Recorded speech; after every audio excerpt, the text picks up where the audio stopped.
Picture this. The relentless sun beats down on your back, and the dust of the open plains has become your only blanket. You are running, not from a beast, but from a man whose claim on you is written in a ledger, a man who believes a piece of paper gives him ownership of your soul. Your name is Alara, and every rattling breath is a prayer for salvation, every aching step a flight from a gilded cage. For 3 days you have fled the town of prosperity, a place whose name has become a cruel joke. The town's mayor, a man of false smiles and iron fists named Marcus Thorne, saw you not as a grieving daughter after your father's passing, but as an asset to be collected along with his debts. He offered you a choice, marriage or servitude. You chose a third option, the wilderness. Now, stumbling through the unforgiving terrain, your hope is as cracked and dry as the earth beneath your feet. Your vision blurs, the horizon swimming in a haze of heat and exhaustion. Just as your strength gives out, as you prepare to surrender to the burning sky, a shape materializes through the shimmering air.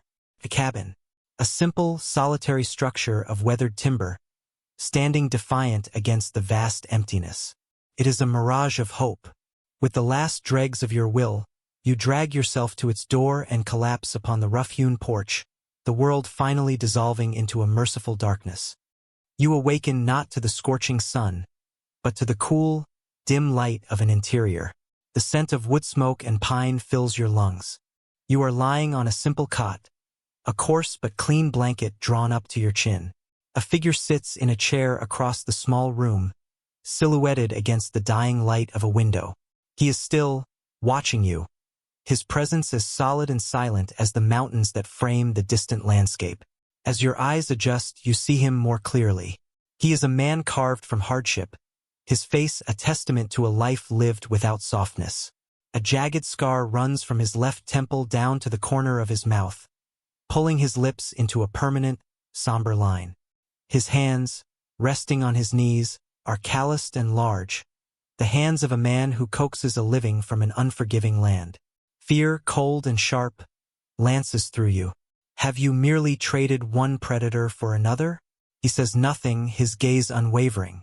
You find your voice, a ragged whisper. Where am I? His voice, when it comes, is a low rumble, like distant thunder. My land, he rises, his tall frame filling the small space. You collapsed on my porch. You've been out for a day. He moves to the stone hearth, adding a log to the embers, his movements economical and precise. He is a man of few words, a man who lives in a fortress of solitude. You are an intruder, a complication he clearly did not want. You try to sit up, a wave of dizziness washing over you.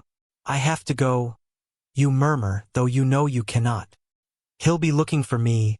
The man turns from the fire, his eyes, a startling, clear gray, pinning you in place. Who's he? He asks, his tone flat, betraying no emotion. You hesitate, the story catching in your throat. Pride wars with desperation. The mayor of prosperity, Marcus Thorne. He believes I belong to him. You look down at your hands, ashamed of the bargain your father's death had forced upon you. I will not be his property. The man, whose name you would later learn was Silas, stared at you for a long moment. You could see the internal struggle in his eyes, the instinct to cast you out, to preserve the quiet isolation he had so carefully built, warring with something deeper, a flicker of an honor you could not yet name.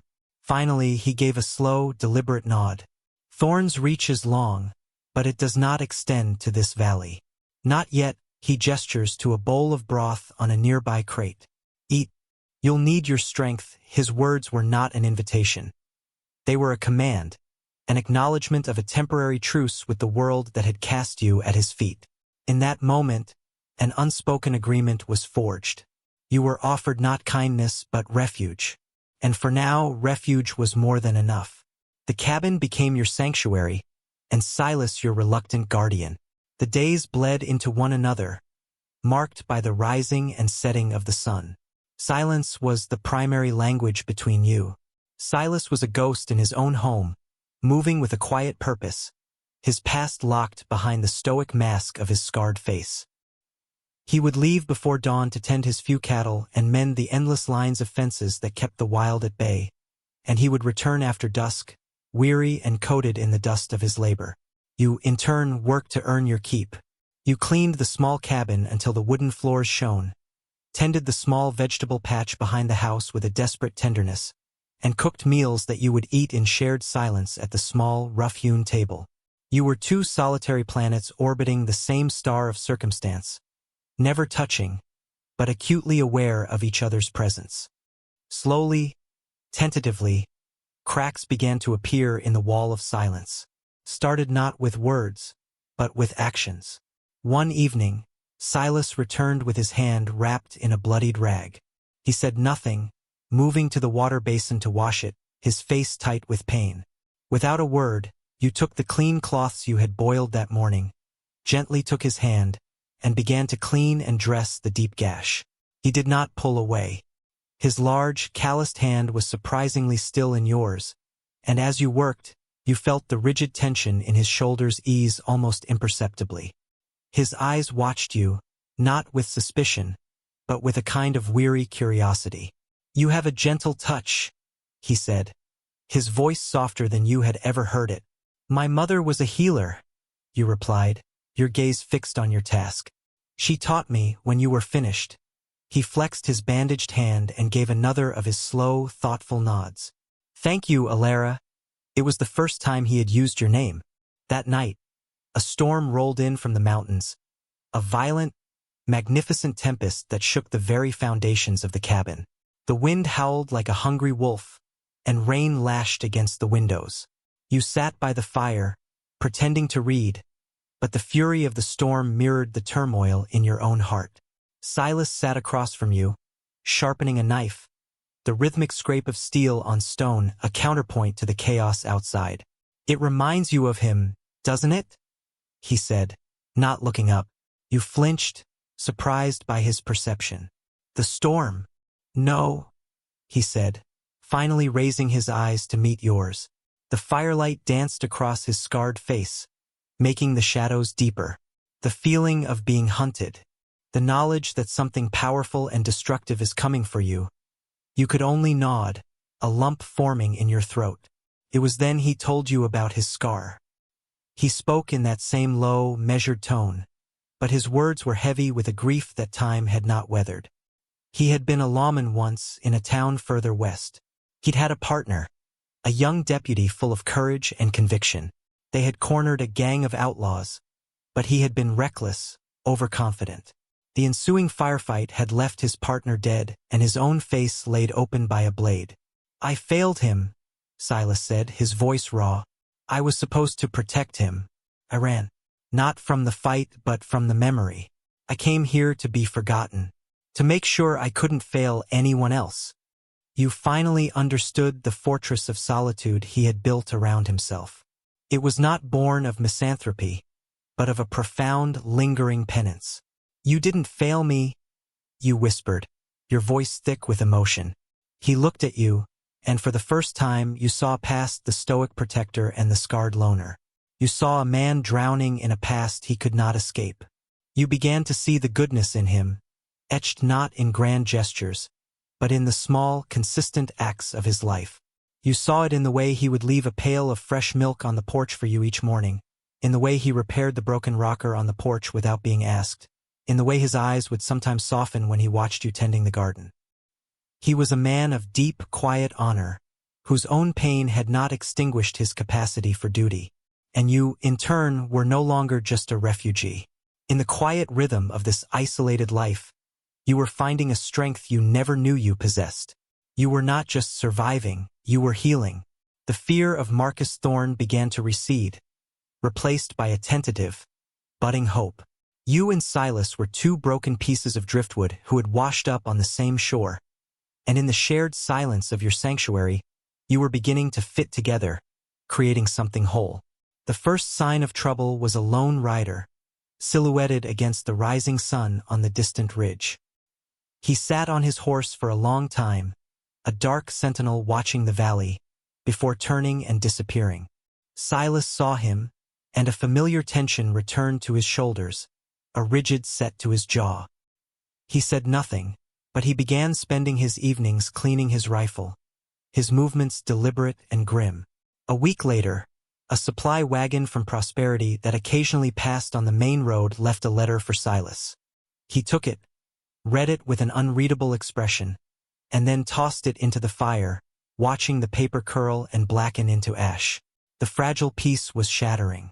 The world you had both tried to escape was now creeping back towards your door. Your nightmares returned, filled with the smug, possessive face of Marcus Thorne. One night, you awoke with a gasp, your heart hammering against your ribs. Silas was standing in the doorway of your small room, a silent guardian against the terrors of the night. "He's coming," you whispered, the words a certainty, not a question. Silas's voice was grim, a stone dropping into a deep well. "I know." The day broke with an unnatural stillness. The air was heavy, charged with unspoken dread. There were no birds singing, no breeze rustling the leaves. There was only waiting. Silas stood on the porch, his rifle resting in the crook of his arm, his gaze fixed on the dirt track that led down from the ridge. You stood beside him, your hands clenched at your sides. You had thought of running again, of disappearing further into the wilderness, but the thought was fleeting. You would not leave this man to face the storm alone. This cabin had become your home. He had become your anchor. The sight, when it came, was worse than you had imagined. 3 men on horseback, riding slowly, confidently. In the lead was Marcus Thorne, dressed in a fine city coat, a sneer already playing on his lips. Flanking him were 2 hired guns, their faces hard and cruel, their hands resting on the butts of their pistols. They stopped a few yards from the cabin, the dust settling around their horses' hooves. "Silas," Thorne called out, his voice smooth and laced with contempt. "I heard you were hiding out in this desolate hole. I never took you for a man who harbored thieves." Silas's grip tightened on his rifle. "She's no thief, Thorne, and this is my land.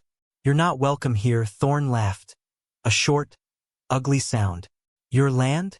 This land, like everything else in this county, falls under my jurisdiction. I have a warrant." He produced a piece of paper, waving it like a victory flag. "A legal writ for the return of my property. The woman, Ilara, is indebted to me. She is, by law, mine to command." His eyes slid to you, possessive and cold. "Come now, Ilara. Don't make this more unpleasant than it needs to be. You know your place." Your blood ran cold, but as you looked at Silas's profile, the determined set of his jaw, the absolute resolve in his gray eyes, a fire ignited within you. You stepped forward, your voice ringing out with a clarity that surprised even yourself. "I am not property. My father's debt died with him. I will not be owned by you or any man." Thorne's smile vanished, replaced by a mask of fury. "Insolent girl. You'll learn your place soon enough." He nodded to his men. "Take her." The 2 gunmen dismounted, their intentions clear, but as they took their first step, Silas moved. He was not the slow, deliberate man of the cabin. He was lightning and thunder. He raised the rifle not to fire, but to slam the stock into the jaw of the first man, who crumpled to the ground with a sickening crunch. Before the second man could even draw his weapon, Silas was on him, his movements a blur of controlled, brutal efficiency. He disarmed the man with a sharp twist of the wrist and sent him sprawling with a powerful blow to the chest. It was the movement of a lawman, precise and practiced, born of 100 desperate fights. Thorne, his face pale with shock and rage, drew his own pistol. "You'll hang for this, you broken-down hermit!" he shrieked, aiming the weapon at Silas. But in that split second, from the trees at the edge of the clearing, 2 more figures emerged. They were old ranchers, Jed and Caleb, men from neighboring valleys who knew Silas, who respected his solitude and his silent honor. They held hunting rifles, their aim steady. "I don't think so, Mayor," Jed called out, his voice a gravelly drawl. "Silas is a good neighbor, and we don't take kindly to city folk waving papers and guns around here." Thorne froze, his eyes darting between Silas and the 2 ranchers. His authority, built on fear and legal documents, meant nothing here. Here, the only law was the decency of good people standing together. He was outnumbered, his power rendered impotent. With a final, venomous glare, he lowered his pistol, helped his dazed men onto their horses, and galloped away, his threats swallowed by the dust. The silence that descended was profound, broken only by the sound of your own ragged breathing. Jed and Caleb walked into the clearing, their weathered faces crinkling into relieved smiles. "Figured you might need a hand, Silas?" Caleb said, clapping him on the shoulder. "Saw them riders heading this way." Silas looked at the two men, and then at you.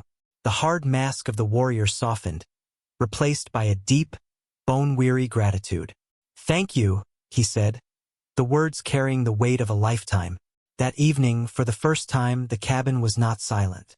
It was filled with the warm, low murmur of conversation as Jed and Caleb stayed for dinner. It was a simple meal, but it felt like a feast. Laughter echoed in the small space, chasing away the ghosts of solitude and fear. You watched Silas as he spoke with his neighbors, a quiet ease settling over him that you had never seen before. He was no longer just the hermit of the valley. He was part of something larger. Community, family.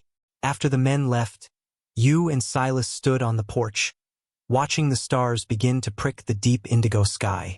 The air was cool and clean, washed of the day's tension. "They respect you," you said softly. He looked out at the mountains, his profile strong and noble in the twilight. "They're good men." He turned to face you, and the look in his eyes made your heart stand still. All the walls were gone. All that remained was the raw, honest truth of his soul.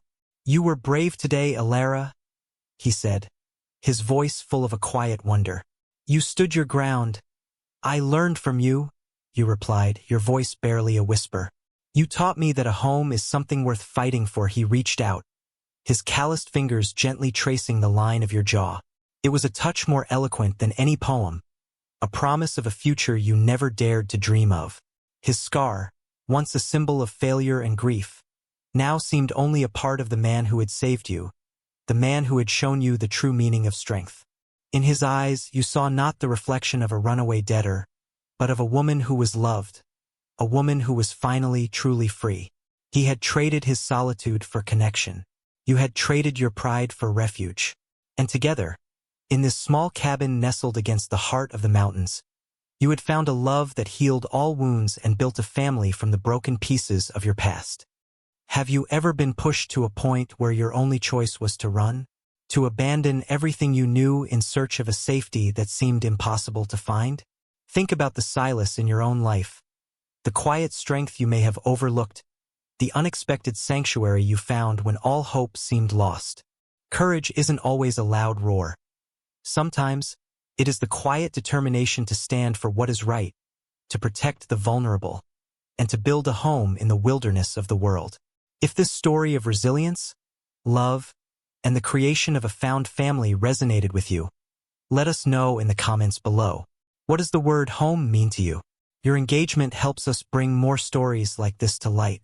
Please like this video and subscribe to our channel for more tales of hope and the enduring power of the human spirit.